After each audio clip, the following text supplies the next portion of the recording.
sisi tutakaa namna gani? Mimi nimewaambia hao vijana, mimi nitawapanga bwana, nitawapanga. Unaelewana?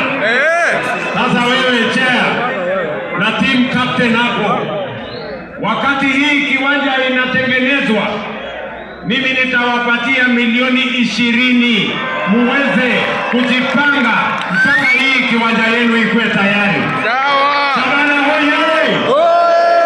Shabana hoye! Kisii hoye!